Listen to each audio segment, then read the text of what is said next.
Last week, Gwynn and I took our new Land Cruiser camper out for its first shakedown trip. We both slept well. Did you sleep well? How did things go? This is part 2 of that story. I'm St Pierre White. Join me as I share my passion for building four-wheel drive trucks and travelling to the remotest parts of the world. So have you told everybody where we're going? Oh, now? Yeah. Oh, you mean for this trip? Yes. Going to a place called Nala Nala, which is near Southern Cross, about a 3.5, maybe 4-hour drive from our home, east of Perth. And there's a farm stay. It's a beautiful campsite. It's a bit of wilderness. We're going to be camping we've been given a lonely spot, promised a lonely spot. And a lovely spot it was. Perfect time to play with our new camper and to prepare it for the big trip in 2 weeks' time. This is new for me. So it's the first time for all my camera equipment, first time for my drone, first time for my computers, first time for food boxes, first time for, it's not the first time for my Cokes, but it is first time for everything to be packed, Max Tracks on top, everything. So what we're going to do now is a simulated long trip. We're just going to go camping for one night. But at least then when we head off in 1 week's time for our big trip, we'll be better prepared.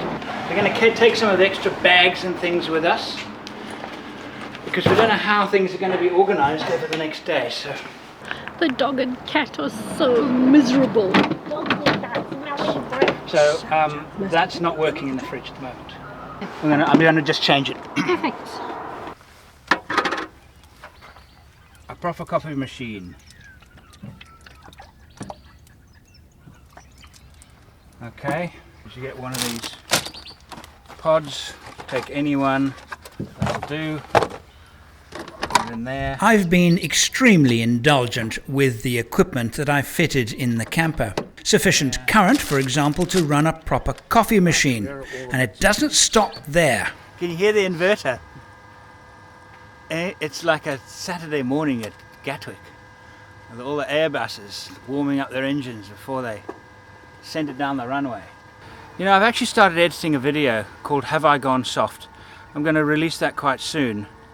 I might release it after we've done our big trip in this vehicle. I already know the answer. Here's a clue. And we do that. But getting out isn't a moment too soon. It's been a long time since I've been on the road. The camera situation in the back here is the best I've ever had, and it's fantastic. The access is brilliant. So this is the first film shoot, proper film shoot with the car. In fact, it's the first film shoot since COVID, really, in terms of getting out. Yes, I actually worked out that the last time I had not been on a trip was in 2011, where there was a gap of about 8 months where I didn't do a big trip. I've exceeded it now because the last trip was, no, I haven't exceeded it, we're about similar. Our last trip was December. Yeah. And we've been at home. We haven't even done small trips, so that's unusual. We've done nothing. So I got extremely itchy feet. We spent last evening experimenting with our new set of toys, and we've already learnt a lot. We have made copious notes of what we need to do. There are very few things that are not, well, there's nothing that's not working at all. It's actually working very well. It's just, for example, we've realized that we need to upgrade our table system and various other things like that. And we're actually a mess because we've got empty packets everywhere which are waiting to have things filled and items waiting for homes. But even preparation for this trip happened several days ago. Now the discussion is actually really boring. I don't know if I should roll the camera and just see what happens, but this is going to take us hours. You don't want a 2-hour long video about this, because we're starting from scratch, and it's a time for renewal and new stuff and old stuff, like my kettle. You cannot not take a kettle. Nobody better clean this either. That gives the water flavour. I want to take this out because I'm starting my master plan right now.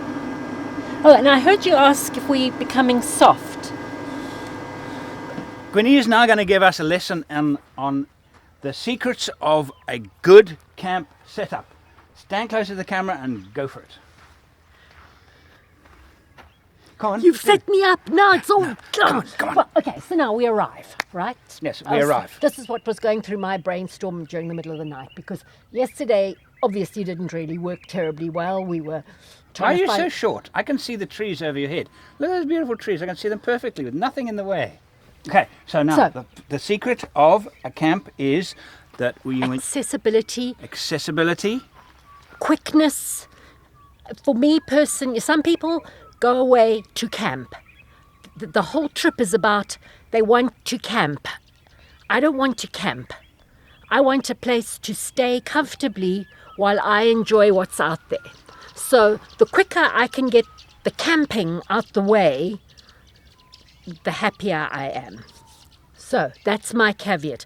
If you like to camp, you probably want to go make yourself a cup of coffee right now.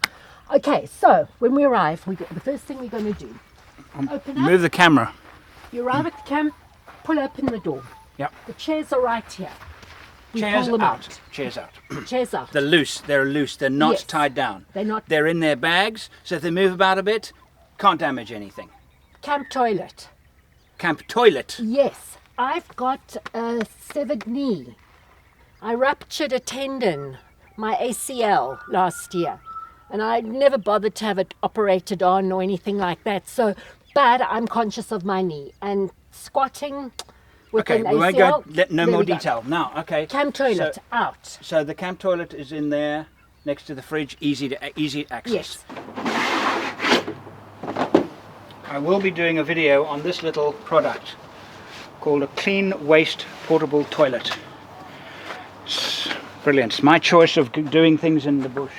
Toilet rolls and toiletries, all of that stuff goes in here. This is called Who Gives a Crap? It's toilet paper. There you go. Stuff. Totally biodegradable. In fact, it's bio-friendly. Plants grow when you put this in the ground. Lots of plants grow automatically. It's true. And the League of Trees sends you a thank you letter.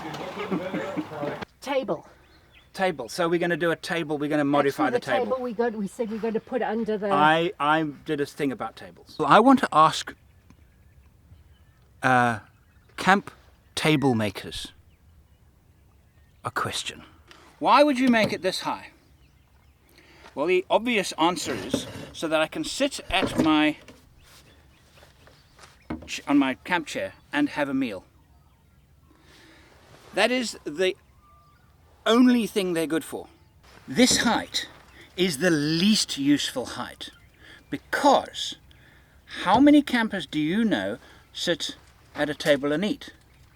Most sit and eat on their chairs. Not so? 50-50? How many people cook on a fire, low level? Lots. How many people prepare food? Every one of them. That is the least useful height that a camp table can be. So we need to upgrade the table on this, and we need to get a removable table that is that high for preparing food and doing 101 other tasks around the camp. Then I'm going to take out 2 kitchen boxes. Right. Which I will put under the table. One is the food for... Under the table. Well, next to the table, where the kitchen setup is going to be. It's part of the establishing the kitchen. Got it. Okay. Okay. So then when I need to start cooking, everything I need is there. All Done. right. What about the stuff that we've got here? This is, Would that now move into the space that was taken by... Cafe al fresco. What do you mean? This is our Cafe al fresco. Oh, okay. Did you hear the butcher bird? Yes, I did. they send me into a kind of my mental space. He's like a cat with, on one of those Yes, very soft blankets. No, it's like a cat when they get very close to a bird and they go, their instincts take over. My brain does a similar thing when I hear a butcher bird. It's just absolutely fantastic. Okay, where were we? This is Cafe Al Fresco here. So... Tea, coffee and everything here. Yes. 220 volts there. Perfect. Okay. We've even got the marshmallows. This is good. This is good. So, yeah, well, what more can I say? You've got a hair in your face about to go into your eye. Yes, so there, that is already a big improvement. What did you say? So this is a block and tackle that I will take with me. I'll put it in the rear drawer. Now the back of the drawers I'll show you later. I've got all of the equipment for the vehicle, puncture repair kits, everything to do with running the vehicle is in the side cabinets boxes and the rear drawer. So that'll go in the rear drawer. Camp Cover is a brand that I have worked with since they started in business 15 plus 20 years ago, just making bags of everything, and I like their stuff, and I'm now choosing lots and bags and things to sort out our kitchen. So I'm here at Quick Pitch again, spending a lot of time here, and Gwynn's coming in to select what we're going to use.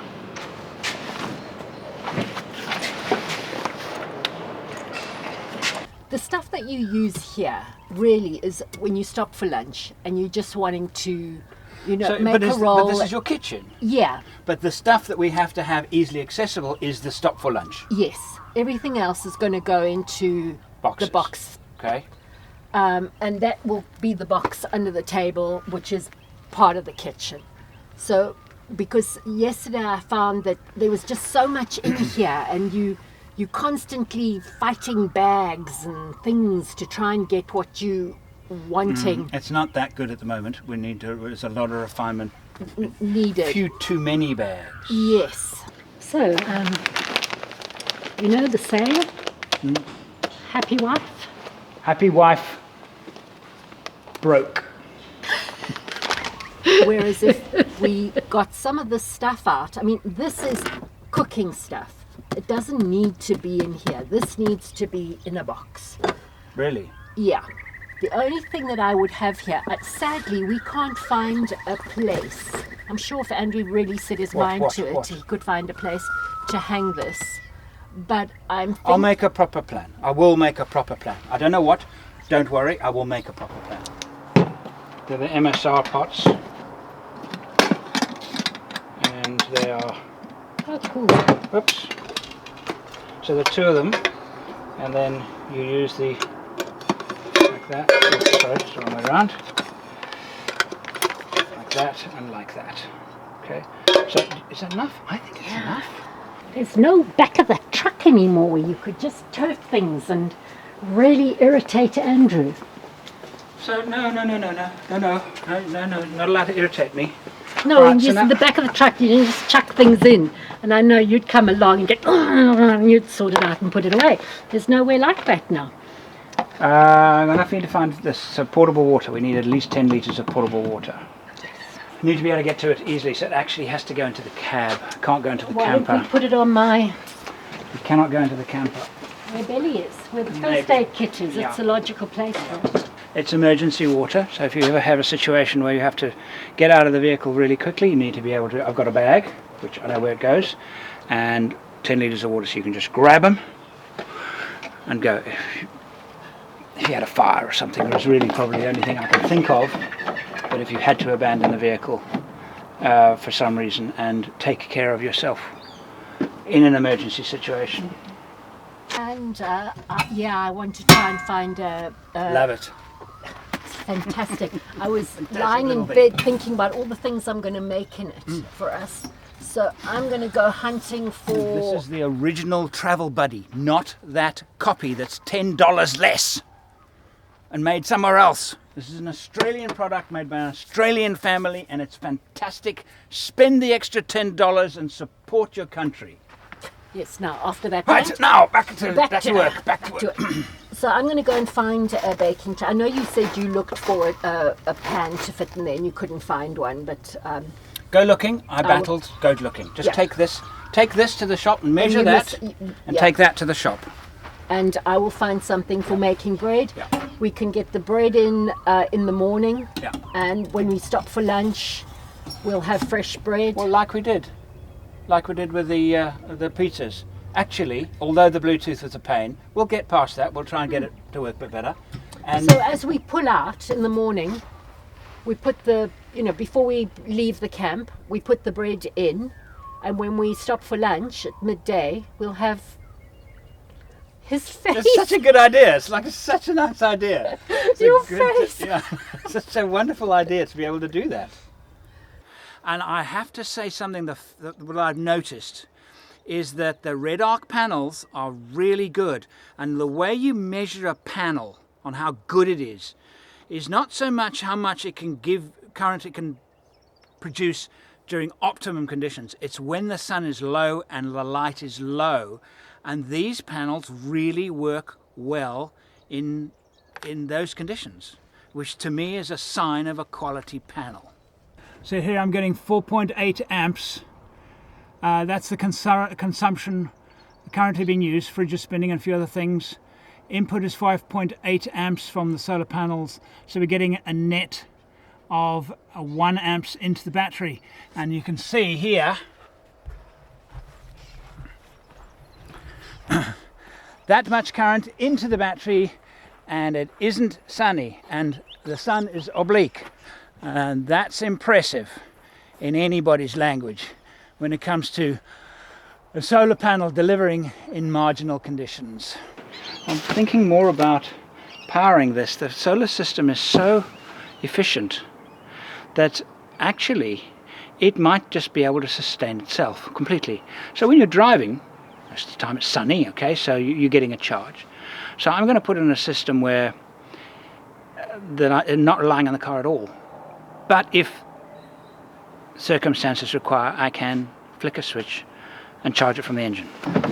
Every now and again fans send me gifts. Nice actually. And every now and again I get a cracker. And this is the one. Can't remember who sent it to me. You know who you are. I'm still using it. And it's wonderful for soup. So this is what I would normally take on a trip. I would have surplus paper towels. I'd have surplus gas bottles. Alright, I got 2 of those and 3 of the other gas bottles, primary stove gas bottles. But what's going to happen? We won't use it. Now that we've got all this electricity. Well, we won't use these because these bottles are used for water boiling, which we'll hardly ever use, if ever, and secondary stove. This little stove here, okay. What I'm trying to get around. How much of this do? Maybe we should take it all this time, because imagine if that electronics fails and the inverter stops working. We will have no way of boiling water. We've got to take backup. Most of the rest of the morning continued in the same way. Then, with a rain shower on its way, we packed up. Apparently they do animal rehabilitation, They do. which I think could be quite lovely. I hope to get up close and personal. So we hope, but if we don't do it this time, we'll do it next time. What I'm hoping is to find a whole lot of locations within 6 hours of Perth, where you and I can go for 3 days, 2 days, 4 days, 3 days, and just get out a lot. Yeah. During the week.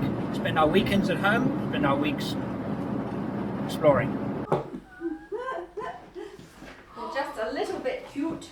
Oh, can I touch them? Yeah, put your hand under their nose. Hello, my They don't like the top of their heads being touched very much. Hello, my darling. Oh, you are the cutest thing alive. You're wanting a bottle. don't have one. I wish I did. Her eyes are going all dreamy. Yeah, they definitely have milk comas at the end of their bottles. Oh. Just like babies. In the pouch, and luckily Linda, the bus driver, if there's lots of people with them, and rang us, and I went out and searched for her and luckily found her. I have a daughter who's going to be so jealous. Of the house. So we've got different enclosures around the house, sort of different nursery areas. So we move them from one to the other as they progress. We leave in a week and a half's time. Which is really exciting. I'm going to be seeing parts of Australia that I've been here for almost 4 years now, and this is the furthest I've been in an easterly direction, and we're heading to and northerly too, because and we're going to be going mostly north and south on our main trip. But Gwynn has never seen the outback, never seen the outback proper. I'm so looking forward to showing you it. Me too. Me too. Best thing about the camper and thing you don't like about the camper. The best thing about the camper,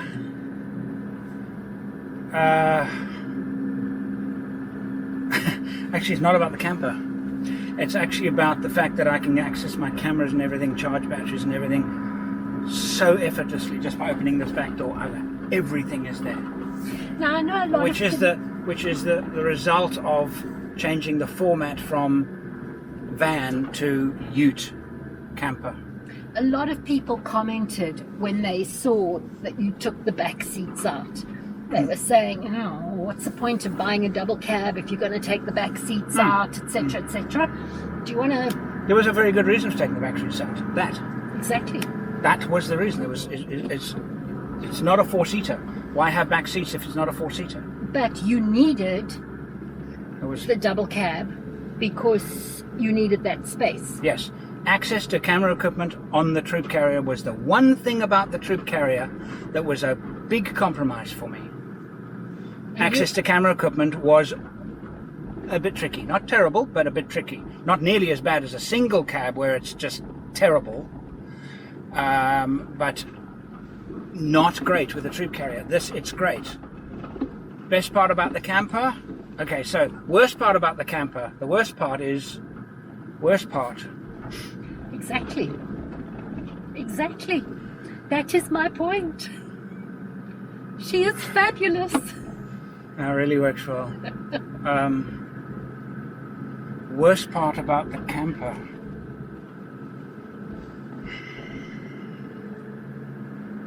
Yeah, I'll come back to you on that one. I don't have a. It's doing nothing badly. Exactly, it's doing everything. Some things it did okay, but that was us that we needed to, revamp our systems and what have you. And that was the purpose of this trip. Yes.